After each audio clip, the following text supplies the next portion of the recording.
ആളുകൾ മരിക്കുന്ന പശ്ചാത്തലമുണ്ട്. 1500 മുകളിൽ മരണം ഇറാനിൽ ഉണ്ടായിരിക്കുന്നു. അമേരിക്കയിലും 6ഓളം ആളുകൾ മരിച്ച, സൈനികരടക്കം മരിച്ച പശ്ചാത്തലമുണ്ട്. കുവൈറ്റിൽ ആളുകൾ മരിച്ചിട്ടുണ്ട്. ഇറാഖിൽ 2 പേർ മരിച്ചു എന്ന് വിവരമുണ്ട്. ഇതിനിടയിൽ ഇസ്രായേലിന് ഏതാണ്ട് 15-16 കോടി ഡോളറിൻ്റെ ആയുധങ്ങൾ വിൽക്കാനുള്ള തീരുമാനം അമേരിക്ക എടുത്തു എന്നുള്ള വാർത്ത കൂടി പുറത്തു വരുന്ന പശ്ചാത്തലമുണ്ട്. അതും വളരെ പ്രധാനമാണ്. കൂടുതൽ ആയുധങ്ങൾ ഇസ്രായേലിന് അമേരിക്ക കൈമാറുകയാണ്. ഏതായാലും ഈ മേഖലയിൽ ഉടനെങ്ങും യുദ്ധം അവസാനിക്കുന്ന മട്ടില്ല, പശ്ചിമേഷ്യയിൽ ഉടനെങ്ങും യുദ്ധം അവസാനിക്കുന്ന മട്ടില്ല എന്നുള്ളത് തന്നെയാണ് ഏറ്റവും പ്രധാനപ്പെട്ട കാര്യം. ഇനിയിപ്പോൾ നമ്മൾ കാത്തിരുന്ന് കാണേണ്ട, നേരത്തെ അജയ് പറഞ്ഞതുപോലെ, എന്താണ് അറബ് രാജ്യങ്ങൾ എടുക്കാൻ പോകുന്ന സമീപനം എന്നുള്ളതാണ്. കാരണം തുടർച്ചയായി ആക്രമണങ്ങൾ ഉണ്ടാകുന്നു. ഇതിൻ്റെ ഇരകൾ യഥാർത്ഥത്തിൽ ഗൾഫ് രാജ്യങ്ങളായി മാറുന്ന പശ്ചാത്തലമുണ്ടായിരുന്നു.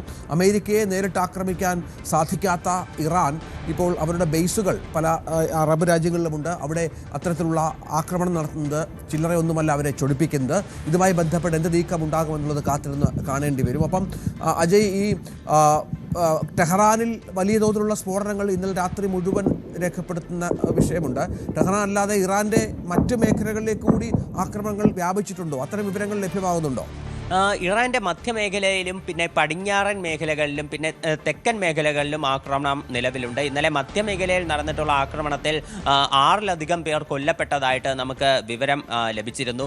അതുപോലെ തന്നെ പടിഞ്ഞാറൻ മേഖലകളിലും ആക്രമണം ശക്തമാണ്. ഈ പടിഞ്ഞാറൻ മേഖല കേന്ദ്രീകരിച്ച് ഇസ്രയേൽ ആക്രമണം അത് ഇപ്പോൾ ശക്തമാക്കിയിരുന്നു. പ്രധാനമായിട്ടും ഇന്നലെയാണ് ഈ മേഖലകളിൽ ആക്രമണം നടത്തിയിരുന്നത്. പടിഞ്ഞാറൻ മേഖലകളിൽ നടത്തിയിട്ടുള്ള ആക്രമണം അത് പ്രധാനമായിട്ടും ഉദ്ദേശിക്കുന്നത് കുർദിഷ് സേനയെ സഹായിക്കാൻ വേണ്ടിയിട്ടാണ്. കുർദിഷ് അതൊരു ഇറാഖും അതുപോലെ തന്നെ ഇറാന്റെ വടക്കൻ മേഖലകൾ കേന്ദ്രീകരിച്ച് പ്രവർത്തിക്കുന്ന ഒരു വിമത സേനയാണ്. ഇറാഖിന്റെ പല മേഖലകളും അവർ ഒരു ഓട്ടോണോമി ഭരണത്തിലൂടെ ഭരണം മുന്നോട്ട് കൊണ്ടുപോകുന്ന ഒരു സേനയാണ്. ഇവിടെ അവർക്കൊരു സ്വതന്ത്ര രാജ്യം വേണം എന്നാണ് അവകാശപ്പെടുന്നത്. അപ്പോൾ ഇവരുടെ ഭാഗത്തു നിന്നുള്ള ഒരു നീക്കവും അത് നടക്കുന്നുണ്ട്. ഈ ഇറാനിലേക്ക് ഇവരെ ഉപയോഗിച്ച്, കുർദിഷ് സേനയെ ഉപയോഗിച്ച് ഗ്രൗണ്ട് ലെവൽ അറ്റാക്ക് നടത്തി ഇറാനിയൻ സേനയെ ഒന്ന് പ്രതിരോധിക്കാനും അവരെ ഒന്ന് ദുർബലരാക്കാനും US-ഉം ഇസ്രായേലും ശ്രമിക്കുന്നുണ്ട്. US സൈനികർ ഈ കുർദിഷ് സേനയോട് സംസാരിച്ചതായിട്ടുള്ള വിവരങ്ങൾ അത് ഇറാൻ പുറത്തുവിട്ടിരുന്നു. ഇസ്രായേലും ഇവരോട് ഏതാണ്ട് 1 മാസമായി സമ്പർക്കത്തിലാണ് എന്നുള്ള കാര്യങ്ങളും ഇപ്പോൾ നിലവിൽ പുറത്തു വരുന്നുണ്ട്. അപ്പോൾ ഈ കുർദിഷ് സേനയുടെ നീക്കത്തെ സഹായിക്കാൻ വേണ്ടിയിട്ടാണ് പടിഞ്ഞാറൻ മേഖലയിലേക്ക് ഇസ്രായേൽ ആക്രമണം നടത്തുന്നത് എന്നുള്ള ചില റൂമറുകളുണ്ട്. അതുപോലെ തന്നെ ഈ കുർദിഷ് സേനയെ പ്രതിരോധിക്കാൻ വേണ്ടി മേഖലയിലേക്ക് ഇറാൻ പ്രത്യാക്രമണവും നടത്തിയിട്ടുണ്ട്. ഇവരുടെ ഒരു സൈനിക ബേസിന് നേരെയും കഴിഞ്ഞ ദിവസം ആക്രമണം നടന്നതായിട്ട് റിപ്പോർട്ടുകളുണ്ട്.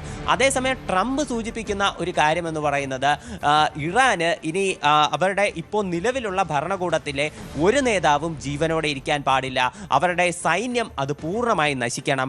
അങ്ങനെ എങ്കിൽ മാത്രമേ ഈ യുദ്ധത്തിൻ്റെ മുഴുവൻ ഗോളും അച്ചീവ് ചെയ്തതായിട്ട് പറയാൻ സാധിക്കുകയുള്ളൂ എന്ന് ട്രംപ് പറയുകയുണ്ടായി. അതായത് ട്രംപ് ഉദ്ദേശിക്കുന്നത് ഒരു സേനയുമില്ലാത്ത ഒരു ഇറാനിൽ ട്രംപ് ആഗ്രഹിക്കുന്ന ഒരു ഭരണകൂടം. ഇത് തന്നെയാണ് ട്രംപ് ഇപ്പോഴും മുന്നോട്ട് വയ്ക്കുന്ന ആഗ്രഹവും വളരെ നാളുകളായുള്ള പ്രഖ്യാപനവും മറ്റും. അതിലേക്ക് കാര്യങ്ങൾ എത്തുമോ എന്നുള്ളത് കാത്തിരുന്ന് കാണേണ്ടി വരും. ഇറാന്റെ പ്രത്യാക്രമണമുണ്ട്.